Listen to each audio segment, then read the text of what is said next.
وأشهد أن لا إله إلا الله وحده لا شريك له وأشهد أن محمدا عبده ورسوله صلى الله عليه وعلى آله وأصحابه ومن تبعهم بإحسان إلى يوم الدين. أما بعد فإن أصدق الحديث كلام الله وخير الهدي هدي محمد صلى الله عليه وسلم وشر الأمور محدثاتها فإن كل محدثة بدعة وكل بدعة ضلالة وكل ضلالة في النار. Jamaah sekalian rahimani wa rahimakumullah, ikhwani wa akhwat fillah, a'azzani Allah wa iyyakum. Kaum muslimin dan muslimat, para pendengar setia Radio Dakwah FM dimanapun Anda berada, semoga Allah senantiasa memberkahi kita semuanya. Alhamdulillah, sore hari ini kembali kita bisa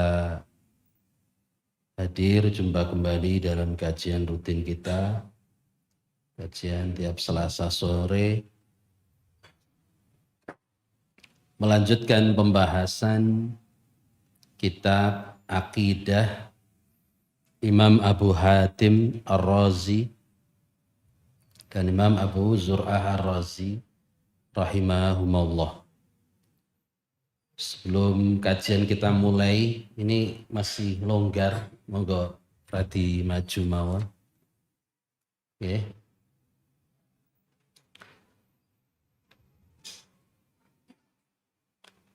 Pada pertemuan pertama kemarin kita udah bahas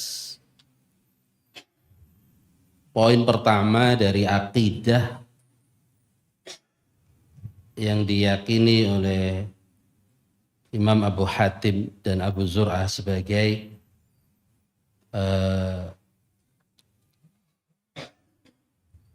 wakil atau bagian dari ulama kita salafus saleh. Ya. Mari kita bahas tentang iman, bahwa iman menurut akidah salaf yang diwariskan Rasulullah SAW dan para sahabat beliau itu mencakup keyakinan dalam hati, kemudian ucapan dalam lisan, dan diwujudkan atau dibuktikan dalam amal perbuatan. Jadi masalah iman ini ditaruh yang pertama karena memang akidah itu secara global isinya adalah iman, tentang al-iman. Jadi kalau benar pemahaman kita terhadap tentang al-iman, maka insya Allah akan benar pula dalam kita memahami akidah Rasul dan para sahabat. Jadi al-iman ditaruh yang pertama, dan hampir sebuah kitab akidah semua mencantumkan tentang definisi al-iman ini. Yang berarti bahwa di sana ada firqah-firqah atau kelompok-kelompok yang keliru dalam memahami al-iman. Mari kita sebutkan tentang kelompok Murji'ah, kelompok Khawarij, yang mana mereka meyakini bahwa iman itu cukup dengan keyakinan, yakin tok bahwa mengimani Allah itu ada, itu udah sempurna imannya, walaupun tidak menyembah.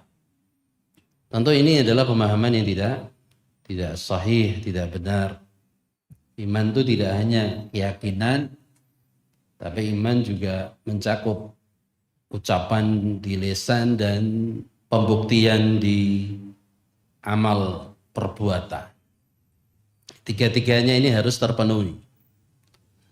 Kemudian iman juga tidak senantiasa atau selalu sama, tapi naik turun. Yazid wa yankus, bertambah dan berkurang. Bertambahnya iman dengan ketaatan Ya. Ketika kita baca Quran misalnya, maka iman kita akan bertambah. Wa idza tuliyat 'alaihim ayatuhu zadatuhum imana. Jika ayat-ayat Allah dibacakan, maka iman orang yang beriman itu zadat, bertambah. Kemudian berkurang dengan apa? Dengan maksiat. Jadi ketika seorang berbuat maksiat, maka saat itu imannya turun. Ya, karena dia berani memaksiati Rabb-nya yang dia imani. Sekecil apapun maksiat tersebut, itu bisa mengurangi kesempurnaan iman seseorang. Baik, sekarang kita masuk ke pembahasan yang kedua, yaitu halaman yang kelima, Al-Quran kalamullah. Al-Quran kalamullah. Al-Quran adalah perkataan Allah atau firman Allah. Imam Abu Hatim Ar-Razi mengatakan wal Qur'anu kalamullah. Al-Quran itu adalah perkataannya Allah. Ghairu mahlukin, bukan makhluk. Di Al-Quran itu firmannya Allah, perkataannya Allah, bukan makhluk. Bijami'i jihatihi, dari segala sisinya. Dari segala sisinya. Jadi kalau kita baca atau buka kitab-kitab akidah, bab nomor 2 ini juga senantiasa atau selalu dicantumkan para ulama di buku-buku akidah. Al-Quran kalamullah. Bahkan ini adalah ciri khas akidah Ahlus Sunnah wal Jamaah. Menjelaskan bahwa Al-Quran itu adalah firman Allah, bukan makhluk. Karena Al-Quran itu sifat. Allah memiliki sifat kalam. Apa kalam? Berbicara. Allah sendiri adalah khalik. Allah bukan makhluk. Maka sifatnya bukan makhluk. Jadi apa yang kita baca di Al-Quran itu bukan makhluk. Suara kita iya makhluk. Tapi yang kita baca alif lam mim, dzalikal kitabu la raiba fi hudal lil muttaqin. Yang kita baca itu bukan makhluk. Suara kita makhluk, ciptaan Allah. Tapi yang kita baca itu adalah firman-Nya Allah, bukan makhluk. Ini penting karena terkait dengan konsekuensi nanti. Terkait dengan konsekuensi. Maksudnya apa? Ketika kita meyakini bahwa Al-Quran itu bukan makhluk, Al-Quran itu adalah sifatnya Allah, kalamullah, maka Al-Quran tidak bisa dirubah-rubah. Al-Quran tidak boleh dirubah-rubah. La yakbalu at-taghyir. Quran gak nerima perubahan. Karena firman Allah sudah selesai. Firman Allah sudah selesai. Al-Quran gak akan mengalami perubahan. Karena dia bukan makhluk. Sehingga tujuan orang mengatakan bahwa Al-Quran itu makhluk supaya apa? Supaya mereka bisa merubah-rubah ayat Al-Quran. Itu tujuannya. Yang memiliki ide pertama kali bahwa Al-Quran itu makhluk itu Yahudi. Namanya Labid bin A'sam. Ini tokoh Yahudi yang dulu di zaman Rasulullah SAW dia ini mensihir mensihir Rasulullah Sallallahu Alaihi Wasallam. Jadi pola pikir ini pertama kali ini bukan dari kalangan kaum muslimin, dari musuh Islam Yahudi. Mereka meracuni umat Islam dengan pemikiran ini, Al-Quran itu makhluk. Al-Quran itu makhluk. Kalau akidah ini sampai diyakini umat Islam, oh makhluk, berarti Al-Quran bisa dirubah-rubah. Al-Quran itu enggak bisa valid sampai kapanpun. Oh makhluk, nah makhluk kan berubah. Maka ahlu sunnah mati-matian nih ulamanya mempertahankan akidah Al-Quran itu kalamullah bukan makhluk. Sampai Imam Ahmad bin Hambal rahimahullah, gurunya Abu Hatim, rela di penjara.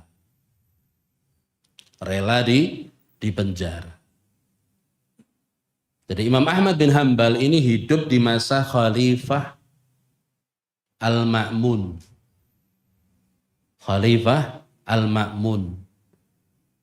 Yang menguasai kaum muslimin waktu itu, pemerintahannya ada di Baghdad, di Irak. Imam Ahmad bin Hambal dan para ulama-ulama yang lain, ulama yang berpemahaman ahlu sunnah wal jamaah, diuji dengan penguasa ini. Al-Ma'mun ini khalifah yang memiliki ideologi atau keyakinan negara bahwa Al-Quran itu apa? Makhluk. Dan dia memaksakan pemahaman ini kepada masyarakatnya, kepada rakyatnya. Harus sefrekuensi dengan khalifah waktu itu, Al-Ma'mun. Yang nggak mau, pilihannya cuma dua. Nggak mau ikut ideologi ini, Al-Quran makhluk, pilihannya cuma dua, dipenjara atau disiksa, disiksa, atau dibunuh, dibunuh. Jadi para ulama waktu itu ditanting, dipanggil, diinterogasi, dan dimintai satu persatu pendapat. Ada yang diantara para ulama itu taqiyah atau tauriyah, seperti ulama namanya Yahya bin Ma'in atau Ali bin Al-Madini. Beliau ini memilih untuk nyari jalan aman. Ya, ikuti itu secara zahir. Tapi secara batin tetap meyakini bahwa Al-Quran itu kalamullah. Tapi ketika ditanya begitu, dia mengatakan, ya udah, gitu. Karena ingin cari aman. Bahkan Imam Syafi'i rahimahullah waktu itu sampai kabur ke Mesir. Lari ke Mesir, cari aman semua. Tinggal 4 ulama. Salah satunya adalah Imam Ahmad bin Hambal. 3-nya yang lainnya nggak terkenal. Imam Ahmad bin Hambal rela untuk disiksa, dipenjara. Beliau nggak mau pura-pura. Beliau juga nggak mau kabur. Imam Ahmad bin Hambal benteng terakhir. Apa yang dikatakan Imam Ahmad, masyarakat kaum muslimin waktu itu sendiko dawuh. Kalau Imam Ahmad bilang Al-Quran makhluk, semua Quran makhluk. Jadi apa yang diyakini Imam Ahmad, diyakini oleh semuanya. Maka di sini Imam Ahmad berhati-hati. Beliau rela disiksa, dipenjara, dicambuki, ya, belasan tahun lamanya di penjara beliau. Untuk mempertahankan akidah ini, Al-Quran kalamullah, bukan makhluk, ghairu makhluk.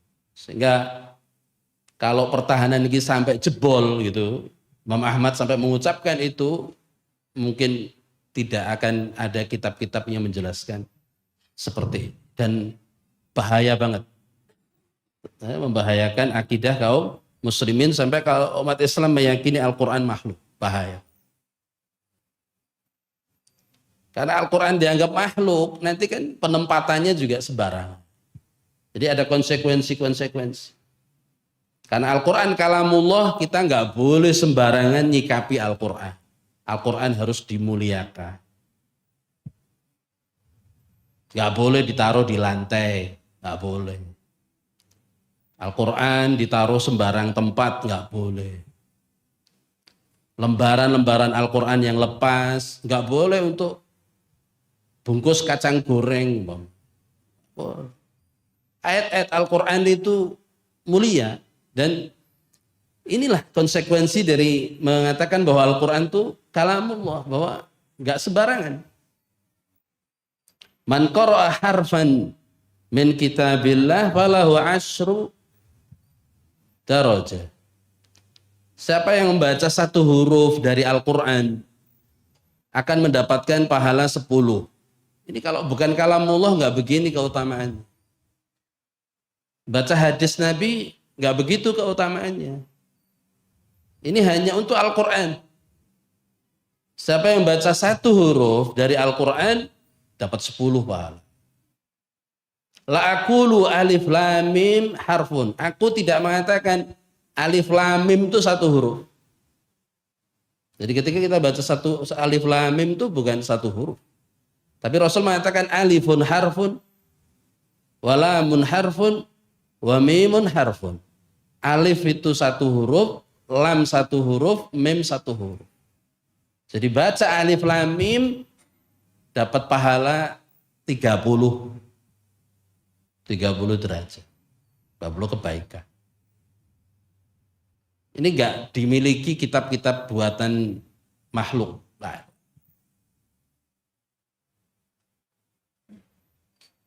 Jadi konsekuensi kita meyakini Al-Quran kalamullah itu seperti itu. Gak boleh sembarangan dengan Al-Quran. Kalau itu diyakini makhluk, maka nanti kayak buku-buku makhluk yang lain. Sembarangan naruhnya. Kita gak boleh sembarangan naruh Al-Quran. Quran taruh di lantai sejajar dengan kaki, gak boleh. Kurang hormat, kurang ta'zim. Atau punya Al-Quran kecil, mungkin uang saku terus taruh di kantong yang pantat belakang, dibokong, nggak boleh. Quran itu harus sejajar, lebih tinggi, lebih baik.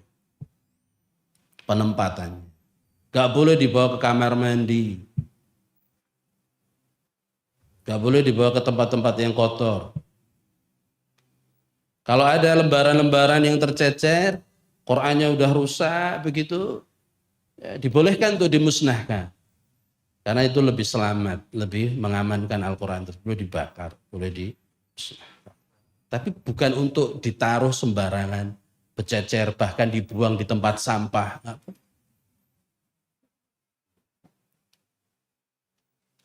Jadi konsekuensi dari apa tadi? Meyakini bahwa Al-Quran itu kalamullah. Bukan sembarangan. Quran itu sifat Allah, perkataannya Allah. Ada perkataan yang sifat Allah itu ada fi'liyah dzatiyah. Jadi Allah itu senantiasa berkata, dan perkataan ini, sifat berkata ini melekat terus sama Allah SWT. Jadi gak kayak makhluk. Makhluk kan kadang diem. Allah na'udzubillah tidak seperti itu. Allah senantiasa berkata. La yazalu mutakalliman. Atau mungkin Allah berhenti bicara seperti orang bisu. Itu makhluk. Na'udzubillah, Allah nggak seperti itu. Allah itu sifat kalamnya fi'liyah dzatiyah. Jadi itu sifat perbuatan, yaitu Allah senantiasa berkata dan itu melekat terus sama Allah Subhanahu wa ta'ala. Tidak seperti kalamnya makhluk. Nah ini ditaruh di bab akidah Ahlus Sunnah wal Jamaah karena apa? Ini poin penting yang membedakan akidah Ahlus Sunnah dengan akidah yang lain. Yang membedakan akidah salaf dengan akidah yang lain. Yang lain meyakini Quran itu makhluk. Jadi kalau dirinci jemaah, yang dicetak itu iya makhluk, itu buatan pabrik. Kertasnya iya buatan pabrik. Tintanya iya buatan manusia. Tinta mushaf itu. Atau mungkin apa? Pembatasnya itu buatan manusia, makhluk. Tapi yang ditulis dengan tinta Yang ada di mushaf Al-Quran itu bukan makhluk. Itu firman Allah. Itu perkataan Allah yang mengucapkannya satu huruf dapat pahala 10. Semakin banyak, semakin berpahala yang banyak. Bahkan Allah nantang, siapa yang bisa menyaingi Al-Quran, ya silahkan. Datangkan bukti atau saingan. Wa in kuntum fi raibim mimma nazzalna ala abdina fa'tu bi suratin mim misli. Surah Al-Baqarah ayat 23. Kalau kalian ragu dengan Al-Quran yang aku turunkan kepada hamba kami yaitu Muhammad SAW, datangkan yang semisal dengan Al-Quran itu. Wad'u syuhada'akum, panggil semua teman-temanmu, penolong-penolongmu, in kuntum shadiqin, jika kamu benar-benar jujur dalam pengakuan itu. Allah nantang. Karena Al-Quran itu alif lam mim, ya, dzalikal kitabu la raiba fih. Jadi Al-Quran itu la raiba fih. Tidak ada keraguan kalau ini adalah dari Allah SWT. Kalau ada yang ragu, bikin aja surat. Bikin aja ayat. Nah dulu di zaman Rasulullah SAW ada nabi palsu. Namanya Musailamah al-Kadzab. Namanya siapa? Musailamah al-Kadzab. Ini ngaku-ngaku nabi. Niru-niru, ya, ngaku-ngaku punya wahyu. Ya, diberi wahyu oleh Allah. Rasulullah SAW diberi wahyu surah Al-Fil. Dia jiplak. Dia bikin surah Al-Fil. Al-Fil apa artinya? Gajah. Kalau di dalam Al-Quran itu surah Al-Fil itu kan alam taro kaifa fa'ala rabbuka bi ashabil fil. Itu kan menceritakan tentang apa? Tentang kondisi pasukan gajah yang dipimpin oleh Abroha dari Yaman yang mau menghancurkan Ka'bah, terus dihabisi Allah dengan apa? Tayran ababil, dengan burung yang berbondong-bondong. Bukan ababil nama burungnya ya, jangan salah paham ya. Nggak ada nama burung ababil. Ababil itu berbondong-bondong, bukan burung. Bukan nama burung mas. Jadi ababil itu berbondong-bondong. Nah itu surah Al-Fil dalam Al-Quran yang sahih. Nah, Musailamah al-Kadzab ini versinya dia. Al-Fil itu dia bikin gubahan surah buatan dia. Tapi nyeritain apa? Fisiknya gajah. Al-Fil, wa mal-fil, wa ma adraka mal-fil, khurtumuhu tawil, dan buhu soghir. Gajah, tahukah kamu apa itu gajah? Gajah itu belalainya panjang, ekornya kecil. Ayat Al-Quran kayak gini surat.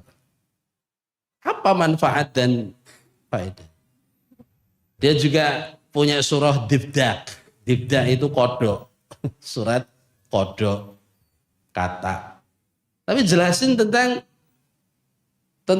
kodok, bahwa badannya itu ada di permukaan, bawahnya ada di air.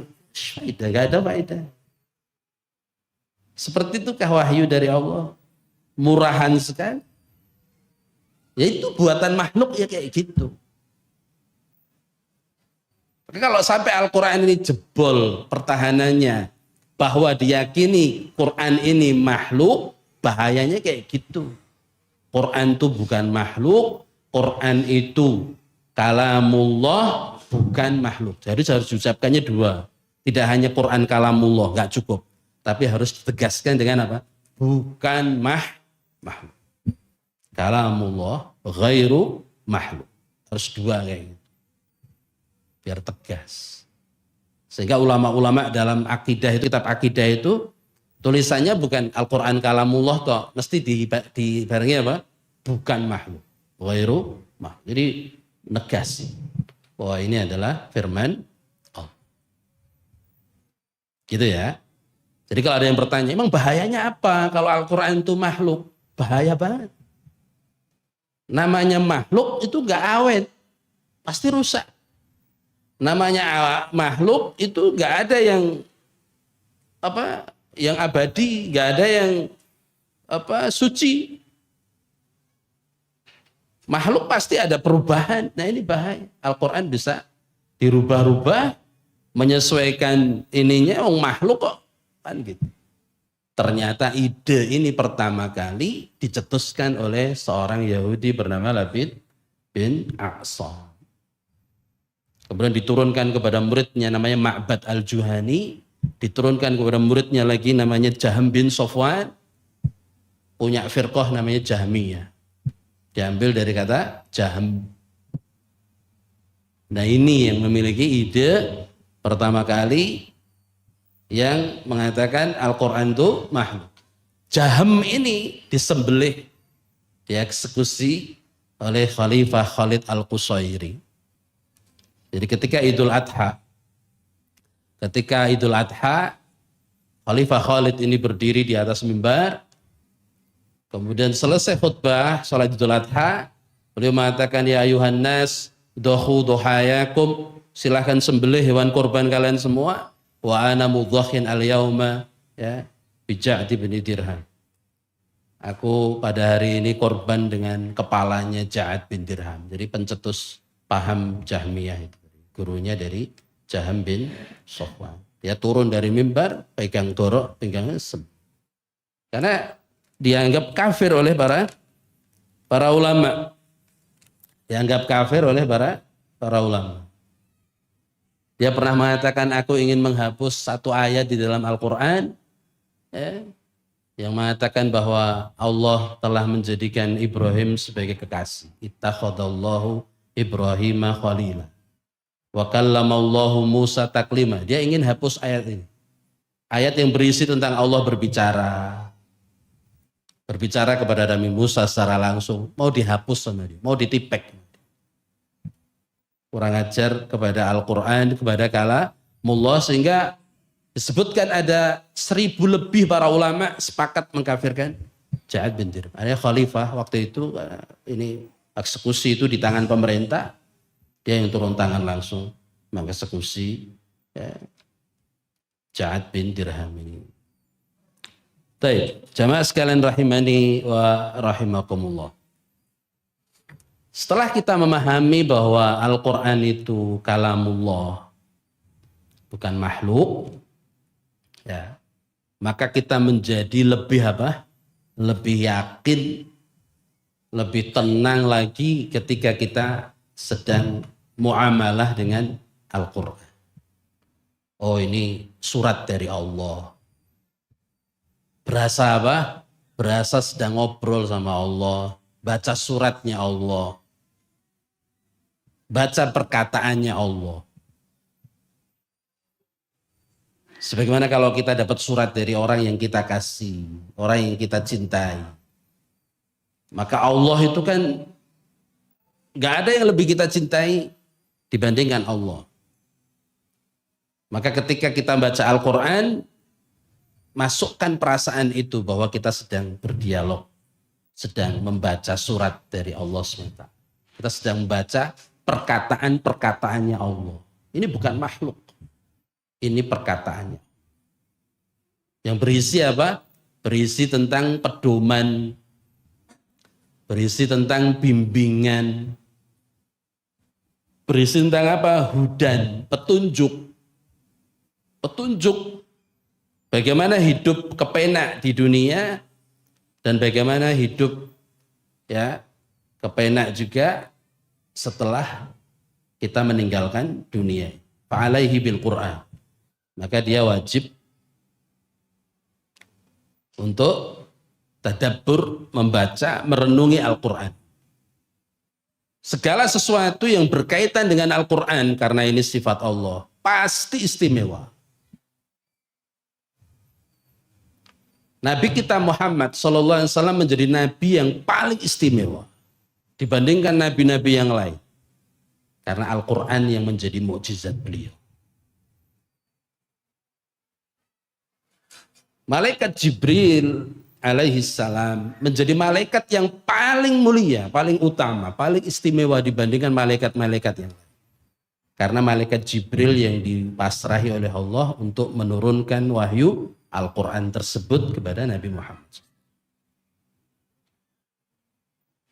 Malam Lailatul Qadar atau malam turunnya Al-Quran juga menjadi malam yang paling mulia.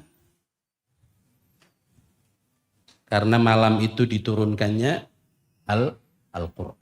Ramadan menjadi bulan yang paling mulia dari semua bulan. Karena Al-Quran diturunkan di bulan Ramadan. Dan Rasulullah SAW murojaah sama malaikat Jibril di bulan Ramadan tersebut. Murojaah Al-Quran.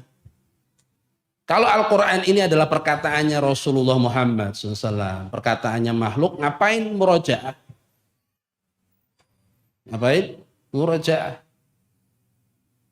Ngapain malaikat Jibril memurojaah, ya, mendatangi Rasulullah SAW, memurojaah Al-Quran kepada beliau? Kalau itu perkataannya makhluk, gak ada urgensinya. Karena ini adalah perkataan Allah, maka malaikat Jibril memurojaah Al-Quran itu bersama Rasulullah Muhammad Sallallahu Alaihi Wasallam. Maka siapapun yang bersinggungan dengan Al-Quran pasti mulia. Penghafal-penghafal Quran, jangan takut dunia.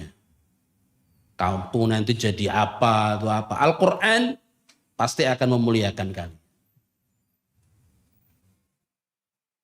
Jadi anak-anak yang menghafal Quran nanti ketika di surga diberikan mahkota oleh Allah SWT supaya dipakaikan kepada kedua orang tua. Ini nggak akan dimampui oleh anak atau siapapun yang nggak menghafal Quran. Tapi kalau orang itu menjadi penghafal Quran dan ingin memuliakan orang tuanya, memasukkan orang tuanya ke dalam surga dan dipakaikan mahkota di kepala orang tuanya, fa'alaihi bi hifdzil Quran. Maka dia wajib untuk menjaga dan menghafal Al-Quran dan merawat. Dijaga, tidak hanya secara fisik, dimuliakan, ditaruh di tempat yang semestinya. Tapi juga cara memuliakannya dengan membacanya setiap hari. Jadi kalau kita ini kok sehari merasa tidak ada yang kurang, padahal kita belum baca Al-Quran, koreksi keimanan kita. Barangkali iman kita lagi ngedrop karena banyak maksiat gitu. Banyakin nonton yang nggak bagus, banyakin dengerin yang nggak bagus. Akhirnya dia ninggalin Al-Quran itu ayem tentrem seolah-olah nggak ada apa-apa. Jangan tinggalkan Al-Quran walaupun cuma satu lembar atau satu halaman. Sesibuk apapun kita. Awali hari kita pada subuh dengan baca Quran. Tutup malam kita dengan baca Quran. Atau selonggarnya.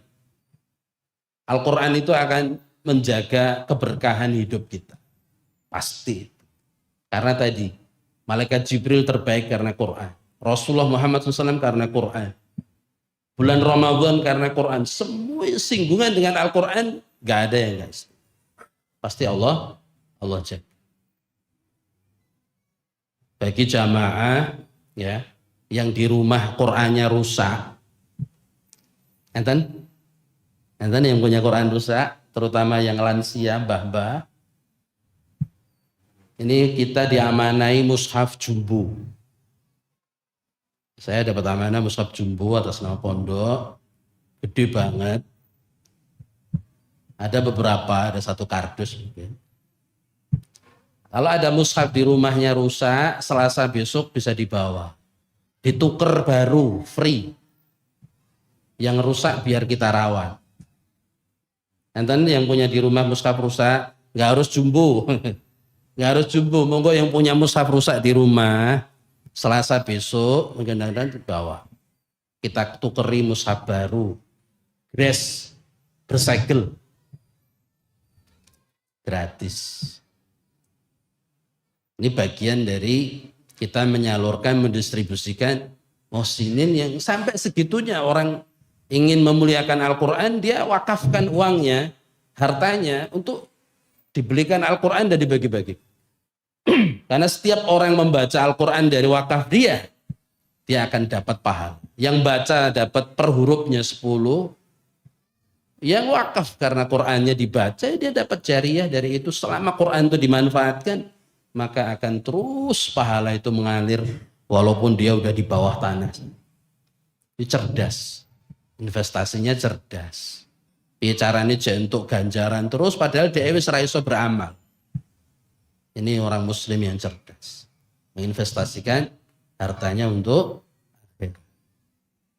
Oke, jadi kalau ada jamaah siapapun monggo, banyak kok, ada banyak. Pokoknya tunjukkan aja Quran mushaf rusaknya, kita ganti. Jangan nggak bawa bukti yang rusak ya, karena kita ini nuker.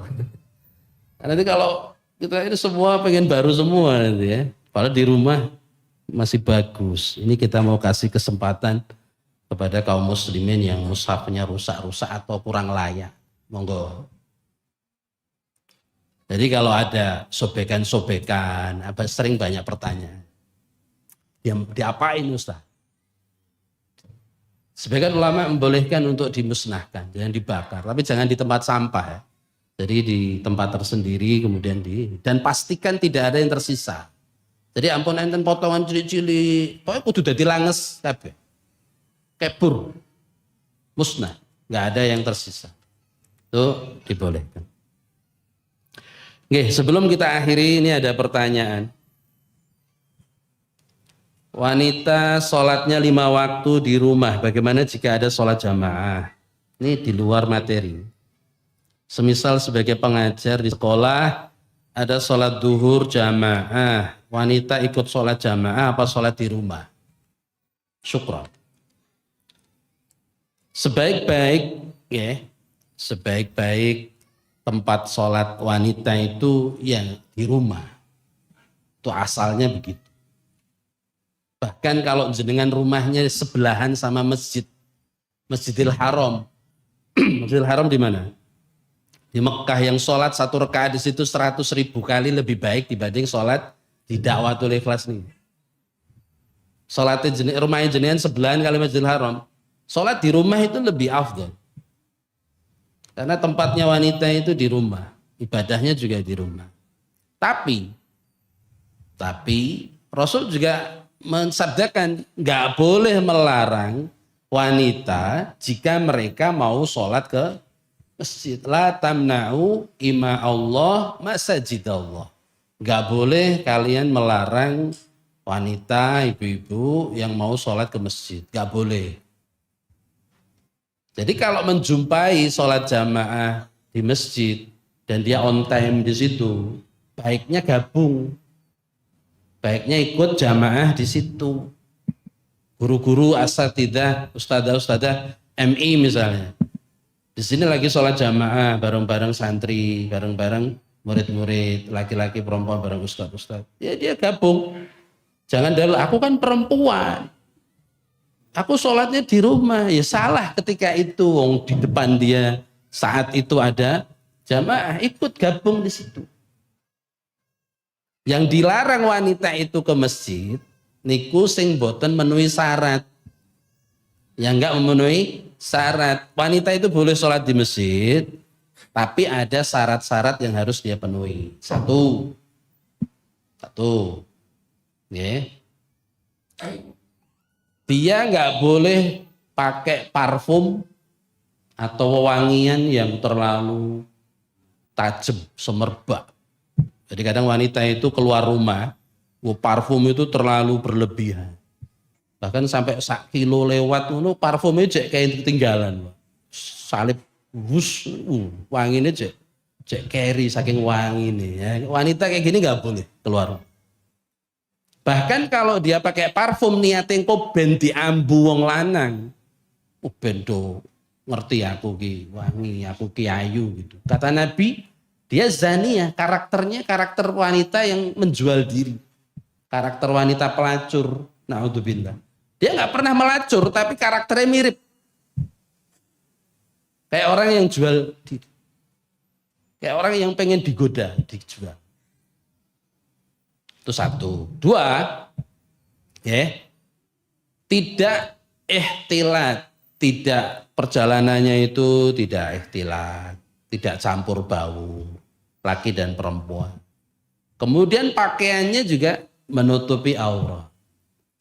Pakaian wanita yang nutup aurat niku pripun? Pokoknya nek jenengan medal king griya safar ngeten, pakaian itu sudah sah untuk sholat. Itu pakaian syar'i untuk muslimah. Gak perlu tambahan rukoh, gak perlu tambahan mukena, gak perlu tambahan kain yang lain. Pakaiannya itu sudah sah untuk sholat. Itu pakaian wanita yang syar'i. Tapi nek arek sholat jek golek-golek kain meneh, berarti pakaiannya rong syar'i. Paham ibu-ibu ya? Jadi pakaian sing syar'i niku pripun Pak Ustaz? Nek jenengan sholat gak butuh tambahan. Gak butuh mukena, gak butuh golek sarung, wong wis dawa, wis jembar, wis longgar. Kaos kaki ya udah ada. Auratnya tertutup. Tapi kalau masih butuh tambahannya itu belum syar'i. Ampun dibeton medal. Ngeten jane asline ngeten niku. Tapi saat ini angel, pancene angel. Angel. Terus, niki pertanyaan ini bagaimana baiknya? Ya ikut di masjid. Karena dia on time di situ. Kalau dia ngambil pendapat, aku mending di rumah, salah. Karena dia boleh sholat saat itu di situ. Kalau dia milih di rumah, maka tidak mendapatkan keutamaan yang besar. Jadi ada salah paham dalam memahami sholat wanita lebih baik di rumah. Itu kasuistik ya. Tidak bisa disamakan di setiap keadaan. Ini ya, jadi kalau kajian kita ini sebenarnya pengen ada beberapa masukan, Ustaz gak ada tanya jawab toh. Ya waktunya mepet. Tapi kalau ada surat kayak gini, pertanyaan masuk ya saya sempetin. Nanti waktunya agak Jadi kalau ada pertanyaan silahkan di bawah. Bisa nanti diatur waktunya. Gitu ya. Baik, insya Allah Selasa depan kita mulai jam 4:15. Gitu ya. Jam 4:15 digundang juga jam 4:15 insya Allah. Kita coba lebih awal supaya lebih. Ya mungkin ini yang bisa kita sampaikan pada kesempatan kali ini. Semoga bermanfaat. Jika ada salah-salah kata mohon dimaafkan. Tadi ya pesan saya ya, Selasa yang akan datang, jamaah putra putri, monggo yang punya mushaf rusak, gene putune ya ora apa-apa. Gene kakunge mboten napa-napa, gene anake mboten napa-napa, beto mawon. Kalau nanti lansia kita kasih yang jumbo. Kalau nanti yang muda-muda mocone jek cetha, dikai mushaf sing rada cilik. Pokoknya anyar danten dan tambah semangat. Oke, kita akhiri dengan doa kafaratul majlis. Subhanakallahumma bihamdika asyhadu an la ilaha illa anta astaghfiruka wa atubu ilaik. Assalamualaikum warahmatullahi wabarakatuh.